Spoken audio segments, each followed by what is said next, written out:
نحمده ونصلي على رسوله الكريم أما بعد رب اشرح لي صدري ويسر لي أمري واحلل عقدة من لساني يفقهوا قولي۔ دینی رہنمائی کی مجلس نمبر 251 میں سبھی سامعین کی خدمت میں السلام علیکم ورحمۃ اللہ وبرکاتہ عرض ہے، اور سبھی کی خدمت میں رمضان المبارک کی مبارکباد بھی، اور یہ دعا بھی کہ اللہ تعالیٰ اس ماہ مبارک کو پوری امت کے لیے رحمت اور برکت اور عافیت کا ذریعہ بنائے، اور ہم سب کو اس کی قدردانی کی توفیق عطا فرمائے۔ آج کی مجلس کا پہلا سوال یہ ہے کہ ذکر کے فضائل میں بعض لوگوں سے یہ بات سنی کہ 100 مرتبہ سبحان اللہ پڑھنے سے 100 عربی غلام آزاد کرنے کا ثواب ملتا ہے، اور بھی بہت سے فضائل بیان کیے جاتے ہیں، تو قرآن و حدیث کی روشنی میں اس کی کیا حقیقت ہے؟ جواباً عرض ہے کہ جو بات آپ نے سنی ہے وہ حدیث سے ثابت ہے۔ حضرت ام ہانی بنت ابی طالب رضی اللہ تعالی عنہا، جو سیدنا حضرت علی کرم اللہ تعالی وجہہ کی ہمشیرہ ہیں، وہ فرماتی ہیں کہ ایک مرتبہ پیغمبر علیہ الصلاۃ والسلام میرے پاس سے گزرے تو میں نے عرض کیا کہ حضرت میری عمر زیادہ ہو گئی اور کمزوری بھی ہے، تو آپ مجھے کوئی ایسا عمل بتا دیجئے جسے میں بیٹھے بیٹھے کر لیا کروں۔ تو آپ صلی اللہ تعالی علیہ وسلم نے ان کو کئی باتیں بتائیں، ان میں سے ایک یہ بھی تھی کہ سبحان اللہ 100 مرتبہ پڑھو تو اس سے تمہیں 100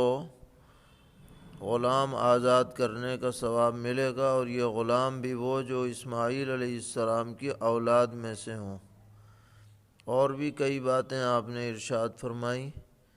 اور یہ حدیث حضرت امام نسائی نے السنن الکبریٰ میں، اور امام احمد بن حنبل رحمہ اللہ نے مسند احمد میں ذکر فرمائی ہے، اور معتبر حدیث ہے، اس لیے اس کو بیان کیا جا سکتا ہے، کوئی حرج نہیں۔ ایک صاحب سوال کرتے ہیں کہ ایک تبلیغی اجتماع میں بیان کیا جا رہا تھا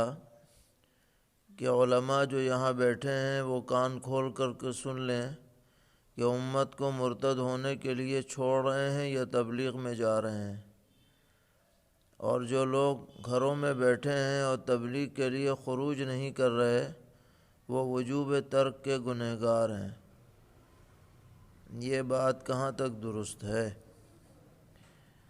تو جواباً عرض ہے کہ علماء کو امت کے ارتداد سے بچانے کے لیے اپنی ذمہ داری ضرور ادا کرنی چاہیے، جس طرح بھی ہو سکے، چاہے تبلیغی جماعت کے نظام میں شامل ہو کر وہ یہ ذمہ داری ادا کریں یا اور کوئی طریقہ اپنائیں، لیکن بے فکر نہیں ہونا چاہیے۔ اگر بے فکر رہیں گے تو ان سے مواخذہ ہوگا، لیکن یہ بات کہ اس ذمہ داری کو ادا کرنے کے لیے مروجہ تبلیغی نظام سے جڑ کر کام کرنا ضروری ہے، اور اگر نہ کریں تو گنہگار ہوں گے، یہ بات اس قید کے ساتھ صحیح نہیں ہے۔ بلکہ اگر کوئی دوسرا راستہ اختیار کر رہا ہے، انفرادی ملاقاتیں کر رہا ہے، لوگوں پر محنت کر رہا ہے، مضمون لکھ رہا ہے، اور کوئی تدبیر اپنا رہا ہے، اور اتفاقاً وہ تبلیغی جماعت سے جڑا ہوا نہیں ہے، تو اسے گنہگار قرار دینے کی کوئی وجہ نہیں ہے۔ تو ایسی غلو آمیز باتیں بیان کرنے میں احتیاط ہونی چاہیے، الفاظ معتبر اور مناسب اختیار کرنے چاہیے، ایسی بات زبان سے نہ نکلے کہ جس پر کسی کو اشکال اور اعتراض ہو۔ پوچھتے ہیں کیا نبی اکرم علیہ الصلاۃ والسلام ہمیشہ تہجد کی نماز پڑھا کرتے تھے؟ جواباً عرض ہے کہ نبی اکرم علیہ الصلاۃ والسلام کا معمول مبارک تہجد کی نماز پڑھنے کا آخر تک رہا، البتہ کسی عذر کی وجہ سے کبھی پڑھ نہ سکے ہوں تو اس کی تو کوئی وضاحت ہمارے سامنے نہیں ہے، لیکن اہتمام آپ ضرور فرماتے رہے۔ اگرچہ راجح قول کے مطابق آپ پر تہجد فرض نہ تھی، لیکن آپ اہتمام ضرور فرماتے تھے۔ پوچھتے ہیں کیا نبی اکرم صلی اللہ تعالیٰ علیہ وسلم نے کبھی ٹوپی کے بغیر نماز پڑھی یا پڑھائی ہے؟ جواباً عرض ہے کہ اس بارے میں ہمارے نظر میں کوئی صریح حدیث موجود نہیں ہے، اور عام طور پر فقہا نے ننگے سر نماز کو مکروہ قرار دیا ہے، اگرچہ بغیر سر ڈھکے بھی نماز فرض ادا ہو جاتی ہے،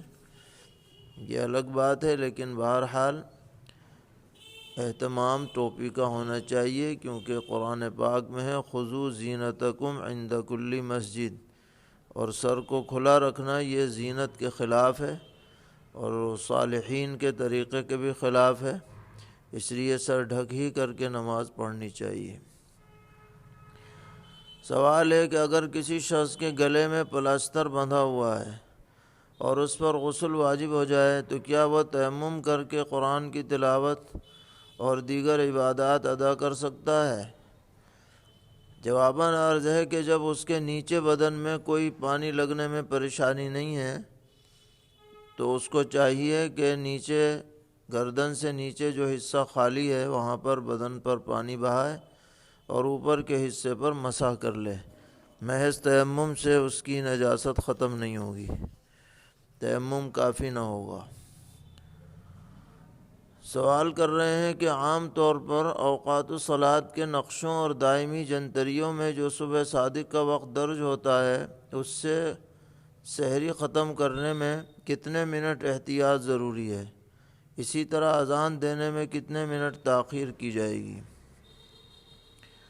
جواباً عرض ہے کہ ختم سحری کا جو وقت عموماً نقشوں میں لکھا رہتا ہے اس کے بعد تک سحری جاری نہیں رکھنی چاہیے، بلکہ اس کے اندر اندر ختم کر دینی چاہیے، اور جو وقت ختم سحری کا لکھا ہے اس کے کم از کم 6 منٹ کے بعد اور احتیاطاً 10 منٹ کے بعد فجر کی اذان دینی چاہیے تاکہ کوئی شبہ باقی نہ رہے، اور اذان میں جلد بازی مناسب نہیں ہے۔ اور جو موبائل ایپ میں اوقات آتے ہیں ان میں احتیاط کا پہلو نہیں ہوتا ہے، اس لیے ان میں مکمل ان کی رعایت ہونی چاہیے، 1 منٹ بھی آگے پیچھے نہ ہو، یعنی جو وقت اس میں ختم سحری کا لکھا ہے اس سے 1 منٹ بھی آگے تک کھانا نہ کھایا جائے۔ سوال کرتے ہیں اگر بالغ شخص کے پیچھے صرف نابالغ نمازی ہوں تو نماز کا کیا حکم ہے؟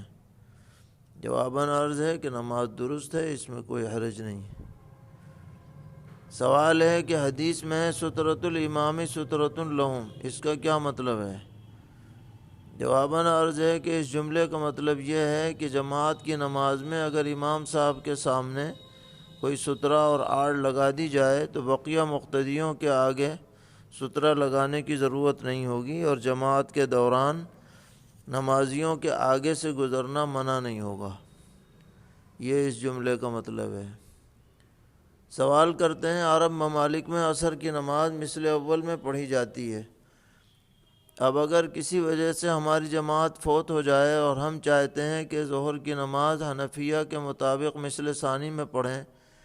تو ہمیں مثل ثانی کا علم کیسے ہوگا؟ اس کی کیا صورت ہو؟ جواباً عرض ہے کہ آج کل ملٹی میڈیا موبائلوں میں اوقات الصلاۃ کی بہت سی ایپس آ گئی ہیں، ان کے اندر ایک فنکشن ہوتا ہے حنفی وقت کا، تو اس فنکشن کو لگا کر کے جب ہم دیکھیں گے تو اس میں وقت آ جائے گا کہ عصر کی نماز حنفیہ کے نزدیک کب سے شروع ہو رہی ہے،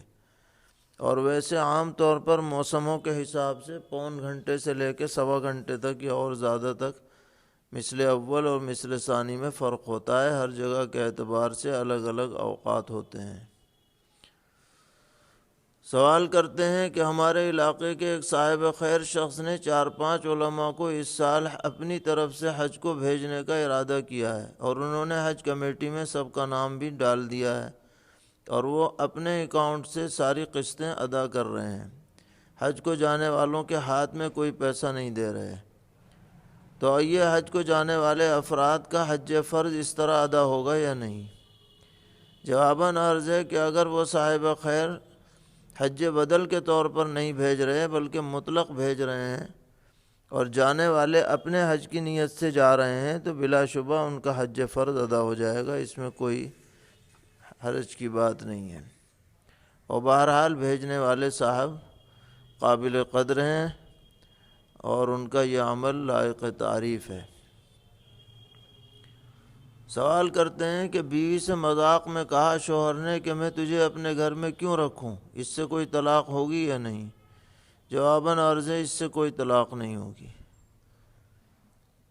سوال کرتے ہیں کہ بیوی سے غصے کی حالت میں کہا جا چلی جا،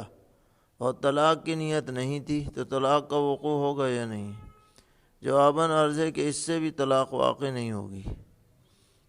سوال کرتے ہیں کہ دل میں طلاق دینے سے طلاق پڑتی ہے یا نہیں؟ اگر بار بار دل میں طلاق کا خیال آتا رہے تو کیا حکم ہے؟ جواباً عرض ہے کہ طلاق کے لیے زبان سے تلفظ ضروری ہے، دل سے سوچنے سے طلاق واقع نہیں ہوتی۔ پوچھ رہے ہیں بچے کے کانوں میں اذان و اقامت کہتے وقت بچے کا سر اور پیر کس طرف ہونا چاہیے؟ جواباً عرض ہے کہ اس میں کوئی تحدید نہیں ہے، کسی بھی طرف رکھ سکتے ہیں، البتہ اذان دینے والا اگر قبلہ رخ ہو کر اذان دے تو بہتر ہے،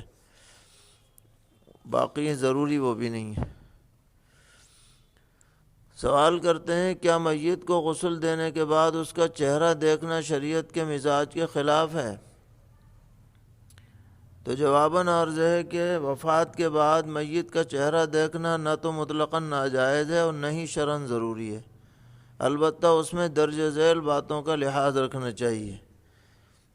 پہلا تو یہ ہے کہ نامحرم کا چہرہ نہ دیکھا جائے نہ دکھایا جائے۔